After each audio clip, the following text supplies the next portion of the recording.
Hey, if we got to go through this, so do you. You're with us. So, again, thank you guys for coming out this morning. We've got two new arrivals, Casanova and David. They're rescue alligators, and we'll go into some of the details of how that all happened once we get them released into the new home. They're going to be released in here with a bunch of other alligators. There's 31 in here. They're all similar sizes, so it's the safety of the animals that we're considering right here, and we can keep an eye on them. They're an isolated population. Savannah, Danny, myself, we're always in and out of here, so while they get acclimated, we can keep an eye on them. But we're going to carry them in, and we're going to be releasing them on the edge of the pool right on over there, and then after we get them safely into the pool and everything's good, we'll come out and we'll be able to answer questions and do some interviews about how much fun it was driving back from Chicago with alligators in the van and all those fun Sleeping details. arrangements were definitely interesting, I will say that. Yeah, it was. But hopefully everything goes well, but keep your cameras rolling because, you know, you might catch the accident. All right, we're going to go over here and get everything ready. Lake Michigan. It's in very poor health when they found them because alligators don't live in Michigan. This is the first one that we're going to let go. He's a fighter because, I mean, he was in really bad shape. And Rob Carmichael at the Wildlife Discovery Center, he did great nursing this guy back to health. So what happened was he was found by a kayaker in Lake Michigan, and luckily the kayaker was fishing. So he knew the alligator was about to go down. He hooked him with a fishing hook, pulled him onto his kayak, and took him to authorities. From there, they took him to the Wildlife Discovery Center where he had a vet check. His belly was full of all kinds of different plastics. His liver was completely shut down. And with lots and lots of veterinary care and the good care at Wildlife Discovery Center, they were able to bring him back to health. But they always wanted him to come home to Florida, and so today he finally gets to come home to Florida all this time later. And we're happy to have him. He's a new part of the Gatorland family, and this is all possible through our Gatorland Global Conservation Program. Ready, David? Don't bite me.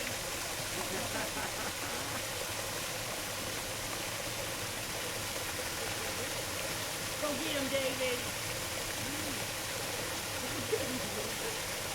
There you go, buddy. Yeah! Welcome home, David. That water's warmer than Lake Michigan. Go get him, David. Awesome. All right. That's one. That's one. Now we got the big one. Yeah, I'm The big one. gonna have to move this guy. Oh no. Come closer. All right. Come through your throat. Look, he's just sitting there. He's like, wow, look at this. So the reason David is a different color is because he's probably never been out in the real sunlight other than his time in Lake Michigan. Lots of times people have alligators as illegal pets. They have to keep those illegal pets inside, otherwise they will be found out. So he's a different color. He's an older alligator, but he's never been in the sun long enough to make those juvenile bands go away. And so he's kind of, look, he's getting to know his friends right now. Look at him. That's socialization. Alligators do that kind of thing all the time. That's normal. That's so great. Look at him. He's gonna have friends. So Casanova was actually found in a drug house a long time ago, probably about 7 or 8 years ago. He had been living in a teeny tiny aquarium, and he was being fed 1 goldfish a month. And so his ability to stay alive throughout that traumatic event was very, very difficult for him. Again, when the authorities went and raided the drug house, they found him. Lots of times drug dealers have a twisted kind of idea about things, including alligators, and they'll get an alligator and try to use it as protection. That never works. Alligators don't operate that way.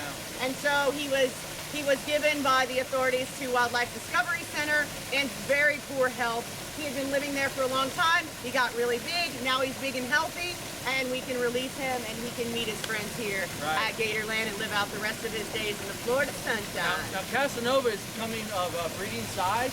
David's got a little ways to go, but now we're introducing him, and breeding season is about to start. So this is going to be the happiest day of his life. He hit the jackpot. Yeah. So again, this is Casanova. Get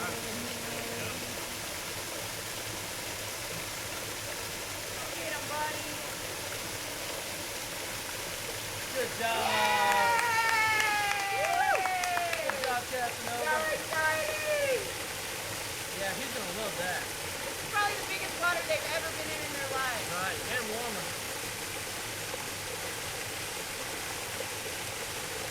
Check him out. He's gonna go. Check out the backyard, swim around, go play in the waterfall. Yeah, let's do one right next to one another. I know, right? They're travel buddies. They bonded on the trip.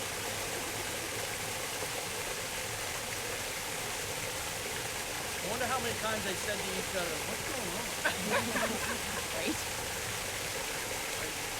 Are you still there? Oh, look at David asserting his authority out there. That's great. That's great. He's doing good. Yeah, he's trying to ride on the back. Uh-oh, Casanova's making some noise. So he's kind of letting everyone know he's in there now, like, you know, clapping his feet together, letting everybody know he's in there. Yeah, alligators will acclimate fairly quickly. It might take a day or two before they start feeling comfortable and socialize, but we're going to start offering these guys food almost right away, and they're going to be good. No problems at all. We find out about these animals through all the work that we've done, and plus Gatorland's been around forever. I mean, we're really the alligator capital of the world. That's not just a catchphrase, we are. And a couple years ago, we started a conservation arm with Gatorland Global, and Savannah's kind of spearheading that. And that's a whole network that's out there doing rescues, and Savannah's deep involved with those things. So a lot of the contacts for our rescues are spearheaded through Savannah. So how do you know Rob? So I've known Rob for a very long time. He actually helped me get my job here at Gatorland. He wrote my fantastic letter of recommendation. And because I've worked with reptiles and alligators and crocodiles for so long, we have a big network. So does Mike, so does everyone at Gatorland. And our whole Gatorland Global initiative is fueled by our YouTube channel.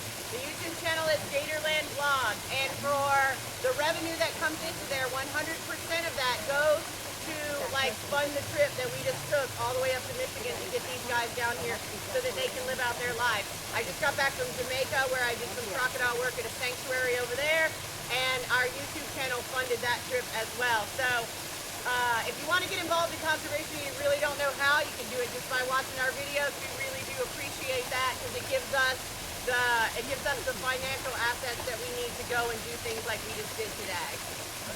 And it's growing, it's getting bigger. 3 years ago, this was in its infancy, and now there are like 4 or 5 projects that we're currently working in for crocodilian conservation. So it's probably this time next year it'll be 10, and we'll have to do something to hire more people because we won't be able to keep up. Oh, huh?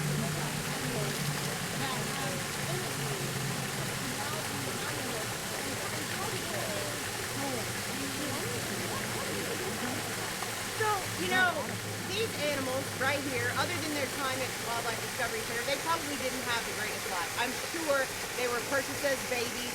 They were hidden most of their life. They never saw real sunlight. They never had a healthy diet. And now what we can give them, even though they had a really hard sort of beginning, we can give them the greatest life ever moving forward. They don't have to worry about getting food. They don't have to worry about getting caught and being in the dark. And, you know, all of those things can, I mean, I don't know if an alligator can get post-traumatic stress disorder, but if I had a life like that, I would probably feel that I would be happy. Right, and the people who are purchasing these animals as quote-unquote pets, they don't always necessarily understand the needs of the animal. Alligators are very intelligent. They do have They do have personalities. So the people that are purchasing them don't always have the quality of life in mind for the animal. It's just a neat thing to say that they own an alligator.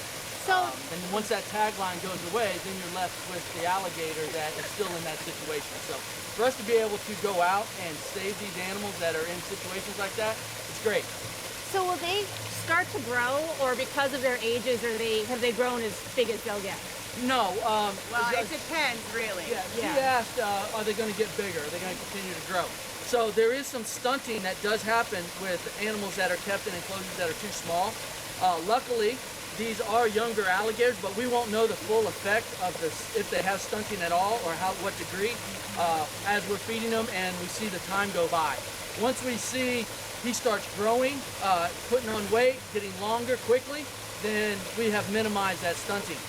We do have animals that were kept as pets that should be way bigger than what they are, and they'll never get any bigger than what they are right now. This big guy right here, his name is Daytona. Daytona grew up in someone's bathtub guess where? Daytona. So Daytona is very human friendly. He's never going to be very healthy. He doesn't have a lot of teeth, and that's from having such a really difficult life growing up. Look at him! Oh my God! Oh, that's him, huh?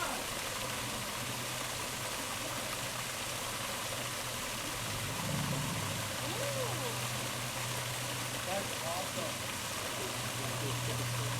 It's the one taking up his... That's David, yeah. That's David.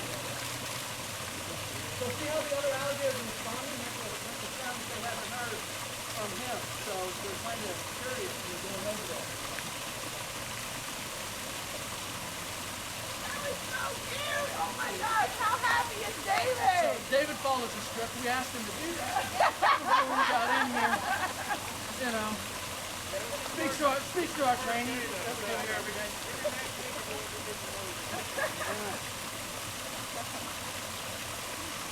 Look at him pushing everybody around out there, though. That is so funny. It makes me think that maybe he's a little older than his size, for sure. Yeah.